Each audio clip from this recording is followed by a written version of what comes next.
Hello family, कैसे हो आप सब? होप करती हूँ बहुत ही अच्छे होंगे। वेलकम है आपका जानकी बेबी केयर चैनल में। आज के वीडियो जो है बहुत ज्यादा खास है और बहुत ज्यादा रिक्वेस्टेड है। आप सब लोगों का बहुत ज्यादा भर भर के कमेंट आए थे कि आप बताइए नॉर्मल डिलीवरी रूम के अंदर क्या होता है। तो सारी चीजें मैं आपको बताने वाली हूँ कि डिलीवरी रूम के अंदर आपके साथ क्या होता है, क्या नहीं होता, क्या करना चाहिए, क्या नहीं करना चाहिए। सारी चीजें हम आपको बताने वाले हैं वीडियो पे। पूरा देखिएगा, सारी चीजें क्लियर हो जाएगी। और ये वीडियो पूरा देख लेंगे तो दूसरा वीडियो देखने को आपको जरूरत नहीं पड़ेगी। सबसे पहले तो ये जानते हैं कि हमें डिलीवरी के लिए हॉस्पिटल कब जाना है। तो कई बार तो जनरली आपको 36 वीक या फिर 34-5 वीक में ही आपको ऐसा लगेगा कि बस अब ये डिलीवरी का पेन है, हमें हॉस्पिटल जाना चाहिए।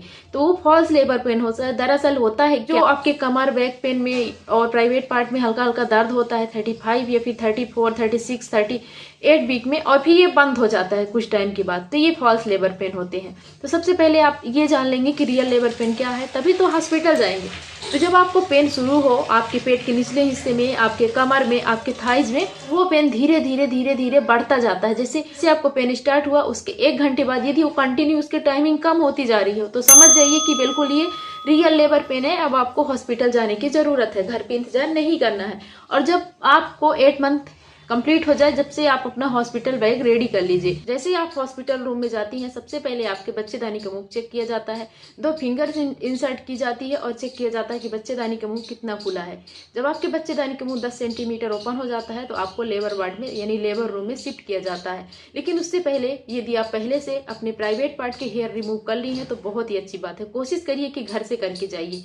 लेकिन किसी कारणवश आपको सडनली पेन शुरू हो गया और आप रिमूव नहीं कर पाए हैं तो फिर वहां कर दिया जाता है। लेकिन बहुत सारे लोग शर्माते हैं, आपको शर्माना नहीं है। बार बहुत सारी महिलाओं के बच्चेदानी के मुंह नहीं खुला रहता है, कई बार 2 सेंटीमीटर डायलेट रहता है तो कई बार नहीं रहता, तो उनको कई बार बच्चेदानी का मुंह चेक करना पड़ता है डॉक्टर को। तो जितनी बार बच्चेदानी का मुंह चेक करेंगे उतनी बार आपके प्राइवेट पार्ट में फिंगर इंसर्ट करेंगे और देखेंगे। वो जो इंसर्ट करते हैं फिंगर उस टाइम थोड़ा सा पेनफुल होता है, लेकिन धीरे धीरे आपकी आदत सी हो जाएगी। और जब आपके बच्चेदानी का मुंह खुल जाएगा तो आपकी डिलीवरी भी आसानी से हो जाएगी। जैसे ही आप लेबर रूम में शिफ्ट हो जाएंगी आपको एक बेड में लेटा दिया जाता है। वो बेड इतना बड़ा रहता है कि आप पूरा लेटेंगे तो वो बेड आपके कमर तक आएगा। उसमें इस तरीके से 2 हैंडल लगे रहते हैं जैसे कि आप स्क्रीन पे देख पा रहे हैं। उसमें दो ऐसे होल्स टाइप के रहते हैं, उसमें आपके पैर को डाल दिया जाता है, पट्टी लगा दी जाती है। दर्द बिल्कुल भी नहीं होता, ताकि आप प्रॉपर तरीके से डिलीवरी के लिए रेडी हो जाए। और आपको पुश करने के लिए बोला जाता है। तो जब आपको कॉन्ट्रेक्शन आए तभी आपको पुश करना है, बिना कॉन्ट्रेक्शन के पुश नहीं करना है। हालांकि वहाँ पूरा सपोर्ट करते हैं डॉक्टर नर्स लोग, तो आपको पूरा करना है। और कोशिश करें कि अपने मतलब बगल में किसी न किसी को जरूर रखें। कोई डॉक्टर नर्स दाई लोग रहती हैं उनको बोल दीजिए जब आपको कॉन्ट्रेक्शन आएगा ना आपको पीछे मतलब हेड को आपके ऊपर करेंगी ताकि आपकी नॉर्मल डिलीवरी आसानी से हो जाए। हेड को थोड़ा ऊपर करेंगे तो आपको जो पुश करने में मतलब आसानी होगी, ज्यादा आप पुश कर पाएंगी। और पुश करने का सही तरीका आपको पता होनी चाहिए। आपको नीचे की तरफ पुश करना है, ऊपर की तरफ बिल्कुल भी नहीं करना है। नीचे की तरफ अच्छा जोर लगाइए। और इसकी प्रैक्टिस आप 9 मंथ से ब्रीदिंग एक्सरसाइज करके आप अच्छे से प्रैक्टिस कर लीजिए। उस टाइम पे आपकी नॉर्मल डिलीवरी के टाइम बहुत ज्यादा काम आता है। जब आपके बच्चे का हेड नीचे रहता है तो आपकी डिलीवरी आसानी से हो जाती है 5-6 पुशअप में। लेकिन जब बच्चा हेड डाउन पोजीशन नहीं लेता तभी बहुत ज्यादा दिक्कत आती है। हेड डाउन पोजीशन में तो बहुत आसानी से डिलीवरी हो जाती है, बहुत इजी हो जाती है। 5 से 6 पुशअप में बच्चा बाहर आ जाता है।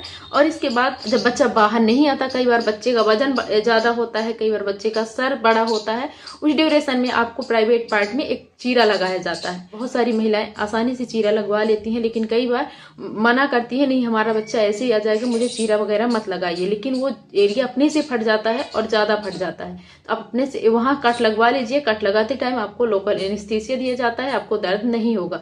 जब कट लगवा लेंगे इजली आपका बच्चा बाहर हो जाएगा। और उसको टाँके को सिलाई करके आपको ट्यूब वगैरह दे दी जाती है, समझा दिया जाता है कि कैसे यूज करना है। धीरे धीरे आपके टाँके हील हो जाते हैं। और जब बच्चा बाहर आता है तो उसको प्रॉपर चाइल्ड स्पेशलिस्ट डॉक्टर रहते हैं उनको दे दिया जाता है। वो क्लीन वगैरह करके आपको देते हैं, आपको टच कराते हैं, आपको फील कराते हैं, आपको बताते हैं कि आपको बेबी गर्ल हुआ या फिर बॉय हुआ। सारी चीजें आपको बताते हैं। उस टाइम आपको बहुत ज्यादा खुशी होगी। और इसके बाद आप पूरी तरीके से सुस्त हो जाएंगी। आपको किसी चीज का होश नहीं रह जाता, पूरा एकदम सुस्त सी हो जाती है। ऐसा लगता है कि सब कुछ अब बाहर हो चुका है। और उस टाइम पे इतनी जोर की नींद आएगी कि आपको पता ही नहीं चलेगा। इसके बाद आपको जो आपकी फैमिली के द्वारा बच्चे का कपड़ा रहेगा, बच्चे को पहनाएंगे, आपको क्लीन वगैरह करके वहीं की स्टाफ द्वारा क्लीन किया जाता है। और इसके बाद आपको कपड़े पहनाएंगे और आराम से पेन किलर के इंजेक्शन वगैरह दे के आपको आराम करने के लिए बोल देते हैं।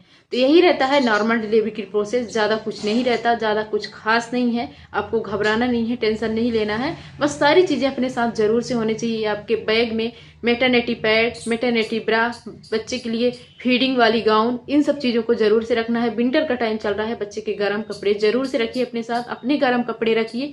तो ये चीज़ें बहुत ज़्यादा जरूरी थे। नॉर्मल डिलीवरी कम से कम 2 ही दिन तक आपको हॉस्पिटल में रहना पड़ता है, ज़्यादा दिन तक नहीं रहना पड़ता। और इसके बाद आपको कुछ दवाई गोली के साथ और प्रोटीन पाउडर और कैल्शियम के साथ आपको 2 दिन बाद छुट्टी कर दी जाती है। कोशिश करिए कि जब आप हॉस्पिटल से घर जा रही हैं, छुट्टी ले रही हैं, तो आपने उसमें प्रोटीन पाउडर जरूर से लिखवाइए, आयरन कैल्शियम की टेबलेट जरूर से लिखवाइए। कई बार गवर्नमेंट हॉस्पिटल में आपको 2-4 टेबलेट दी जाती है, उसके बाद कुछ भी नहीं दिया जाता। तो वह जो वहाँ के डॉक्टर लोग रहते हैं, उनसे एक प्रोटीन पाउडर और आयरन कैल्शियम की टेबलेट जरूर से लिखवाइएगा, बहुत ज़्यादा खास रहता है। और जो टाँके रहते हैं वो आराम से घुल जाते हैं, आपको दोबारा हॉस्पिटल आने की ज़रूरत नहीं पड़ेगी। और आप उस टाइम आपके बच्चे को टीका भी लगता है, टीका लगवा लीजिएगा बच्चे को। सारी चीज़ें फिर वहाँ आपको बताया जाता है। तो मैं आप पहले से बता रही हूँ कि दवाई गोली में कोई कोताही मत छोड़िएगा। जैसे आप घर पहुँचेंगी ना, वहाँ सिर्फ आपके बच्चे को और वहाँ खुशियों का माहौल रहेगा, आपको ज़्यादा ध्यान नहीं दिया जाएगा। तो पहले से ये चीज़ें आप जरूर से करिएगा। आयरन कैल्शियम की टेबलेट और प्रोटीन पाउडर जरूर से लिखवा लीजिएगा। और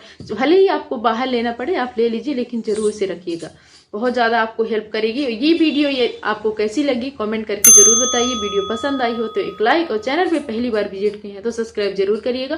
कमेंट करके बताइए कि आप अगला टॉपिक कौन सा लाना है।